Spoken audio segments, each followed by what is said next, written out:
বাংলাদেশের আসলে মানুষের জীবনের কোনো দাম নাই।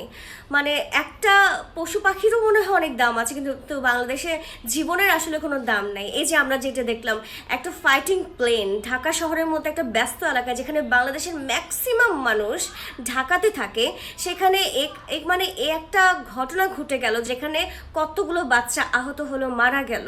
মানে কোনো একটা ডিসিশন দিচ্ছে তারা, রেজাল্ট কি হবে এটা কি তারা আগে ভাবলো না? এটা কি তাদের ভাবা উচিত ছিল না? যে বাবা মা গুলো বাচ্চাটাকে আজকে দেখা যায় স্কুলে পাঠিয়েছে, তারা যদি জানতো যে আজকে এমন কোনো ঘটনা হবে, তারা কি আদৌ বাচ্চাটাকে স্কুলে পাঠাতো? বা যে বাচ্চা হয়তো বা বেঁচে গেছে, সেই বাচ্চাটা কি পরিমাণ যে ট্রমা নিয়ে বেঁচে গেছে, এটা তার লাইফ টাইম একটা ট্রমা। এই ট্রমা কেউ পারবে যে এই ট্রমাটা দূর করতে? যখন সে আবার স্কুলে যাবে, তখন তার মনে হবে না যে আমার ফ্রেন্ড এখানে নাই, আমার ফ্রেন্ড এখানে থাকার কথা ছিল, আমরা তো সবাই একসাথে এখানে পড়তাম, আমার ফ্রেন্ড কেন নাই, আমরা কি দোষ করেছিলাম? যে কোনো একটা ডিসিশন নেওয়ার আগে আগে এটা রেজাল্টটা ভাবা উচিত ছিল যে এখানে কি হবে না হবে। এই রেজাল্টে কি হলো? যারা ডিসিশন নিয়েছে তাদের কোনো কিছু ক্ষতি হয়েছে না, সাধারণ জনগণের ক্ষতি হয়েছে, সাধারণ জনগণের জানমালের ক্ষতি হয়েছে। ছোট ছোট বাচ্চা, মানে ফেসবুকে যাওয়া যাচ্ছে না এইসব বিষয়, এত ইমোশনাল একটা জিনিস যে মানে নিজের কান্না ধরে রাখাও যায় না। যে আজকে এখানে আমার কোনো আত্মীয় স্বজন থাকতে পারতো, আমার ফ্যামিলির কেউ থাকতে পারতো, তারা কারো না কারো ফ্যামিলি, তো তারা বাচ্চাগুলো কারো না কারো বাবা মার সন্তান, তো আজ না হয় কাল তো তারা এই ট্রমাটা ভুলতে পারবে না, তাদের সারা জীবনের ট্রমা হয়ে গেছে এটা।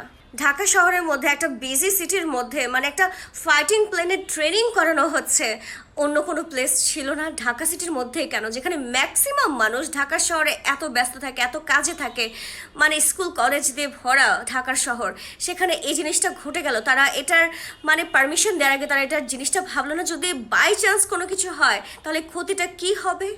তারা কেন এটা ভাবলো না? নাগরিক হিসেবে কি আমরা এটা চাইতে পারি না? আমাদের নিজের সেফটি জানি না? আমরা আমরা নিজের সেফটি চাইতে পারি না?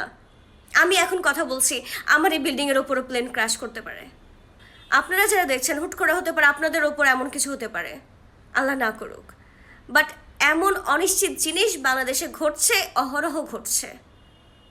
আমরা না চাইতেও এগুলো সহ্য করছি, দেখছি।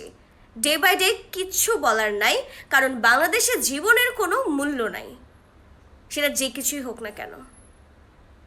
ছোট ছোট বাচ্চারা, আমি দেখতেছি যে অনেকগুলো বাচ্চাগুলোকে পাওয়া যাচ্ছে না, ক্লাস 3-তে পড়ে, ক্লাস 2-তে পড়ে। আমি আমি কি বলবো আসলে, আমার বলার কোনো কিছু নাই। এসব জিনিস আসলে সহ্য করা যায় না।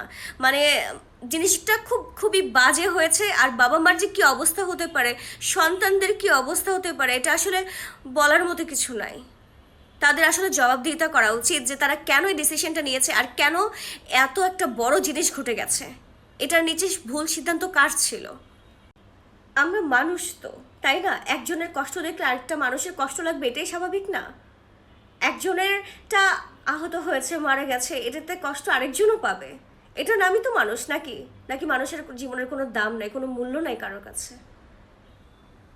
আমার আর কিছু বলার নাই।